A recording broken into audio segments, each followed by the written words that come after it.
नमस्कार दोस्तों, स्वागत है आपका स्टडी आईक्यू में। आज हम लोग एक एनालिटिकल डिस्कशन करने वाले हैं एक हाइब्रिड पावर प्रोजेक्ट के बारे में, पावर प्लांट के बारे में।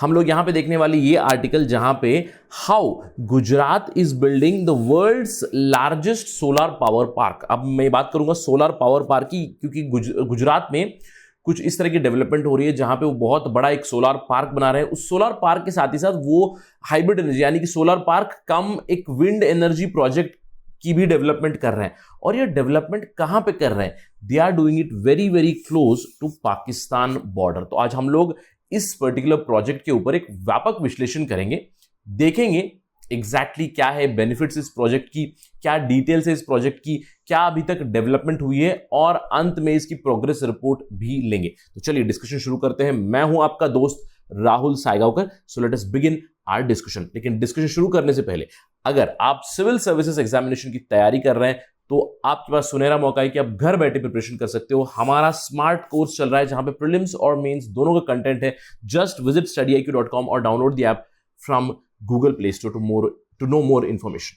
And please do not forget to subscribe to our channel Study IQ. चलिए बात करते हैं खबर के बारे में। जैसे कि मैंने आपको बताया कि गुजरात में कच्छ डिस्ट्रिक्ट में रिमोट डेजर्ट एरिया में जहां पे बहुत कम लोग रहते हैं, गुजरात में वी नो गर्मी बहुत ज्यादा, अभी समर टाइम है तो गर्मी चल रही है, गर्मी है, विंड है, वहां पे अनइंटरप्टेड विंड फ्लो है क्योंकि खुला मैदान है, राइट, रन ऑफ कच्छ है। तो वहां पे we do understand it is an ideal place जहां पे हम लोग सोलर पावर प्लांट सेटअप कर सकते हैं और विंड एनर्जी का प्लांट भी सेटअप कर सकते हैं। और सरकार इस मुहिम में ऑलरेडी लग चुकी है। सरकार ने ऑलमोस्ट सिंगापुर के साइज का area 72,600 hectares, that is 726 square kilometre का एक बहुत बड़ा एरिया फाइनल किया है, लैंड एलोकेट भी कर दिया है, जहां पे ये हाइब्रिड पावर प्लांट बन रहा है, जहां पे सोलर एनर्जी भी प्रोड्यूस होगी और विंड एनर्जी भी प्रोड्यूस होगी। तो चलिए देखते हैं एग्जैक्टली क्या हुआ यहां पे और ये लोकेशन कहां पे। अगर हम लोकेशन की बात करें, देखिए ये है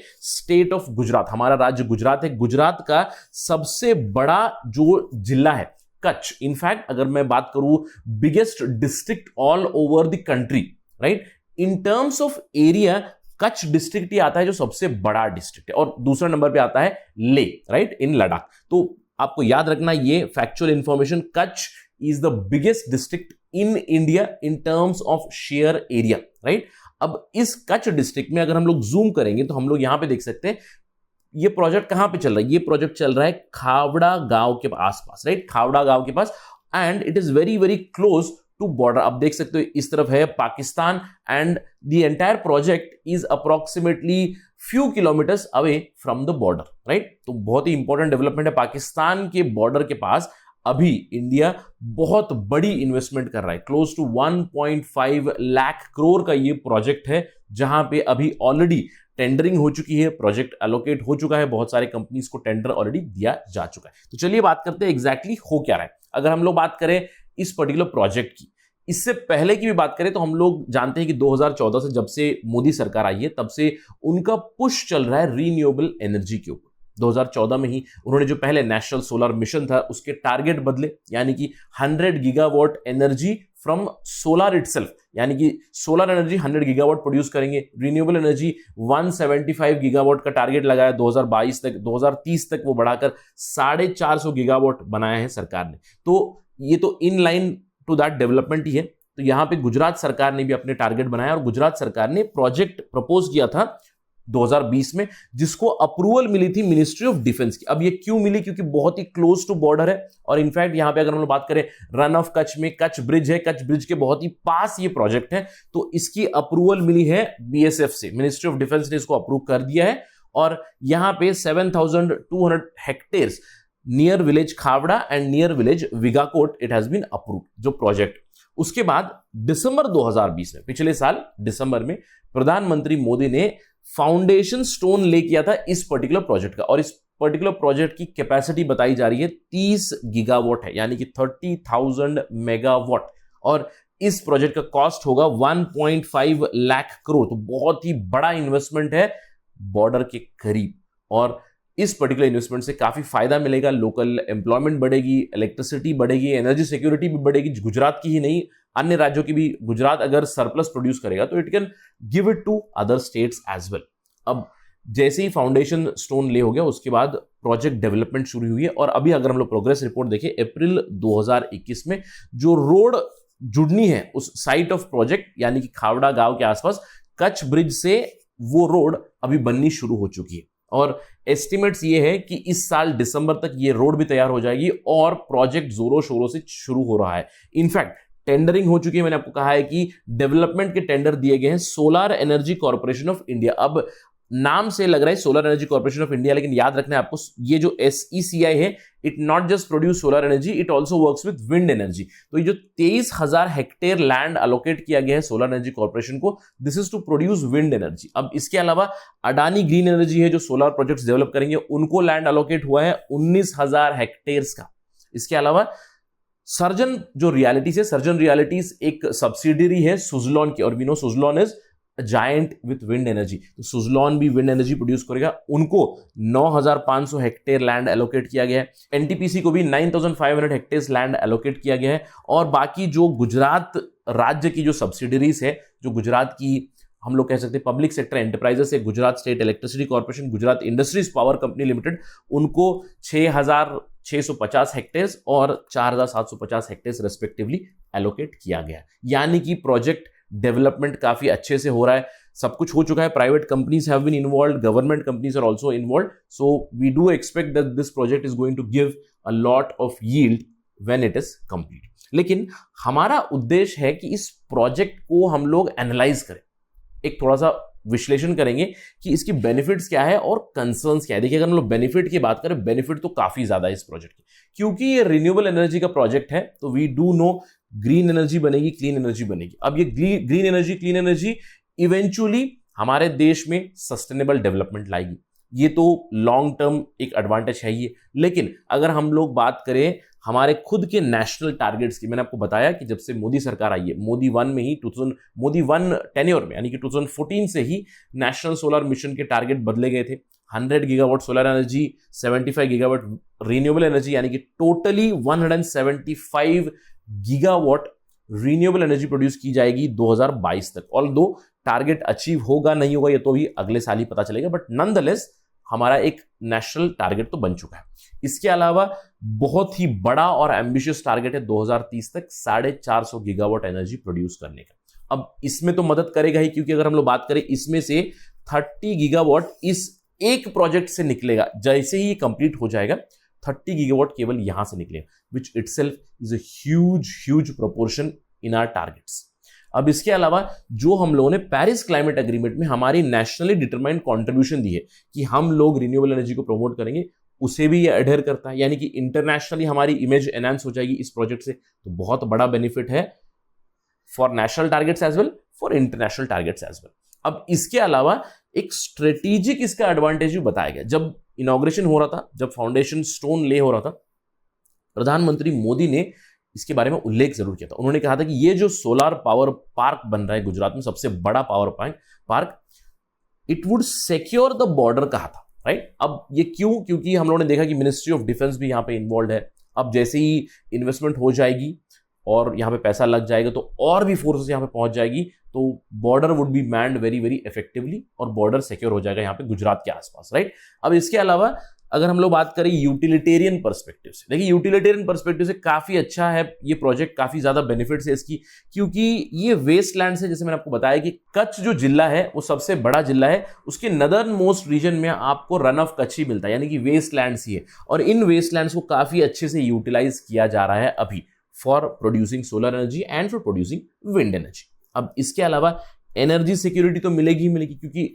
जो 30 गीगावाट यहां से प्रोड्यूस होगा, जैसे ही ये प्रोजेक्ट कंप्लीट होगा, उससे गुजरात को तो फायदा है ही, गुजरात के सिटीजन्स को फायदा है, वहां पे अभी कंटिन्यूसली बिजली रहेगी। इसके अलावा सरप्लस अगर प्रोड्यूस हो जाएगा तो उसको एक्सपोर्ट भी कर सकते हैं दूसरे राज्यों को, दूसरे देशों को भी। और इसके अलावा इकोनॉमीज ऑफ स्केल भी यहां पे एडवांटेजेस देता है, क्योंकि देखिए बहुत ही बड़ा प्रोजेक्ट है, 72,000 हेक्टेयर्स का प्रोजेक्ट है। यानी कि जो हम लोग हमेशा क्रिटिसाइज करते हैं कि solar energy is right now not competitive with the coal energy, right. अगर हम लोग बात करें एक यूनिट के लिए, देखिए कोल एनर्जी अप्रोक्सीमेटली 3.5 से 4-4.5 रुपए लगता है एक यूनिट कोल एनर्जी प्रोड्यूस करने के लिए, और सोलर एनर्जी को कहते हैं कि उससे भी थोड़ा सा ज्यादा लगता है, बस थोड़ा सा, क्योंकि आजकल टेक्नोलॉजी अच्छी से बढ़ चुकी है। लेकिन एक्सपर्ट्स ने यह दावा किया है कि इस पर्टिकुलर प्रोजेक्ट से we will be able to produce 1 unit of energy, solar energy, for approximately 3 rupees, यानी कि it is much better and much competitive than the coal based energy also, यानी कि फॉसिल फ्यूल बेस्ड एनर्जी है, उससे भी काफी ज्यादा competitive rates पे हम लोग प्रोड्यूस करेंगे। तो this itself proves that the project is very very beneficial for us. लेकिन इस प्रोजेक्ट के कुछ कंसर्न्स भी है, इसीलिए मैंने कहा था कि हम एक एनालिसिस करेंगे, व्यापक विश्लेषण करेंगे, क्योंकि कुछ कंसर्न्स भी है। अब कंसर्न क्या है, पहले तो मैंने आपको कहा था कि ऑल्दो डेजर्ट एरिया है, बहुत कम लोग यहाँ पे रिसाइड करते हैं, यहाँ पे फार्मर्स भी है, थोड़े से लैंड एक्वायर बहुत ज्यादा किया गया है। देखिए, अगर हम लोग बात करें पिछले प्रोजेक्ट की, 2012 के अगर प्रोजेक्ट की बात करें, सोलर पार्क जो हुआ था चरंका में, वो भी कच्छ में ही है, थोड़ा सदर्न साइड में आता है, वहां पे जो लैंड एक्वायर किया गया था, प्रॉमिस किया गया था कि यहां पे लोकल एम्प्लॉयमेंट मिलेगा चरंका में, राइट। तो चरंका में क्या हुआ था, अगर हम लोग बात करें 2012 के इस प्रोजेक्ट की एनालिसिस करें, तो केवल 40%, इनफैक्ट 40 से भी कम, 39.3% रेसिडेंट्स को वहां पे एम्प्लॉयमेंट दिया गया था, यानी कि बाकी 60% को एम्प्लॉयमेंट नहीं मिला। तो वो क्या करेंगे, क्योंकि ऑल्दो लैंड एक्वायर किया है, वन टाइम मनी दे दिया है, बट उसके बाद उनकी लाइवलीहुड कैसे चलेगी, इसके ऊपर एक बहुत बड़ा कंसर्न है। तो इसको सरकार को इसको ध्यान में रखना चाहिए कि किसी लोगों के भी लैंड एक्वायर किए गए हैं, स्पेशली फार्मर्स के, और यहाँ पे फार्मर्स उगाते हैं जीरा और भी बहुत सारे प्रोडक्ट्स यहाँ पे उगाते हैं, तो उन फार्मर्स को प्रोटेक्ट करना, उन फार्मर्स को रिहेबिलिटेट करना बहुत जरूरी है, राइट। तो यहाँ पे इंश्योर करें कि 100% एम्प्लॉयमेंट मिले, जिस किसी की लैंड भी एक्वायर हुई है तो उनको यहीं पे नौकरी दे दे, ताकि उनकी लाइवलीहुड चलती रहे। अब इसके अलावा एक दूसरी बड़ी प्रॉब्लम, हम लोगों ने बात किया था पहले भी, कि सोलर पावर प्रोजेक्ट के साथ क्या चाहिए। देखिए, पानी चाहिए। आपको लग रहा है कि पानी क्यों चाहिए, राइट। एक तो सोलर पैनल्स कूलिंग के लिए, और दूसरी चीज है सोलर पैनल क्लीनिंग के लिए। अब हम लोगों ने बात की रन ऑफ कच्छ की, कच्छ जिले की, तो क्या वहां पे पानी है, it is very very dry, तो पानी कहां से लाएंगे। अगर हम लोग इस जिले की बात करें, यहां पे आसपास गांवों की बात करें, जैसे मैंने खावड़ा की बात की, तो वहां पे भी सारे घरों में टैप वाटर नहीं आता है, तो पानी कहां से लाएंगे, ये एक बहुत बड़ा प्रश्न चिन्ह बनता है। तो ये एक बहुत बड़ा कंसर्न है जिसको एड्रेस करने की जरूरत है, और कहीं ना कहीं इसको सरकार ने एड्रेस किया है। इसकी फाउंडेशन स्टोन ले होने के बाद उस समय पे भी प्रधानमंत्री मोदी ने कहा था कि यहां पे एक डीसैलिनेशन प्लांट लगाया जाएगा, तो उसके लिए भी काम शुरू हो जाना चाहिए जल्द से जल्द, क्योंकि it has to go hand in hand. और तीसरा सबसे बड़ा कंसर्न ये है कि हम लोगों ने कहा पहले जब बेनिफिट की बात की थी कि बॉर्डर सिक्योर होगा, लेकिन सिक्योर होने के साथ ही साथ एक खतरा भी जरूर लगा हुआ रहता है, क्योंकि ये बॉर्डर के इतने करीब इतना ज्यादा इन्वेस्टमेंट है, तो it is always dangerous also.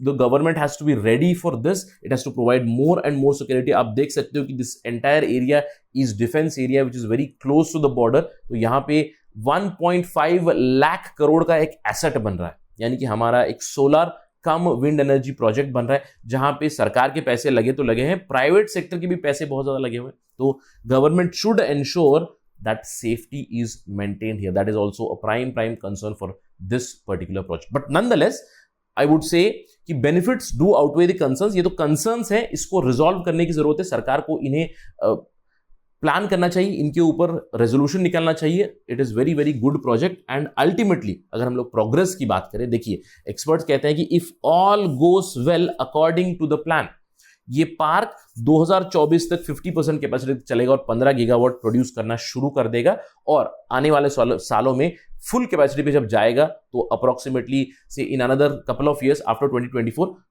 30 gigawatt energy produce करेगा। तो this is very very advantages for all of us in India. So it's a good news, and we hope कि जो भी प्लान किया गया है वो प्लान के अकॉर्डिंग चले, क्योंकि हमारे देश में हम लोगों ने देखा है कि जब भी प्रोजेक्ट शुरू होते हैं, एक तो प्लान के अनुसार चलते नहीं है, डिले होता है, इंप्लीमेंटेशन की प्रॉब्लम होती है, और कॉस्ट ओवररन होती है। अभी कॉस्ट हम लोगों ने बताया था 1.5 लाख करोड़, राइट। तो होपफुली कॉस्ट ओवररन नहीं होगा, इंप्लीमेंटेशन अच्छे से चलेगी, और 2024 तक एटलीस्ट 50% कैपेसिटी तक ये प्रोड्यूस करना शुरू कर देगा। Let us wait and watch. That is it from my side on this part discussion. Thank you for watching.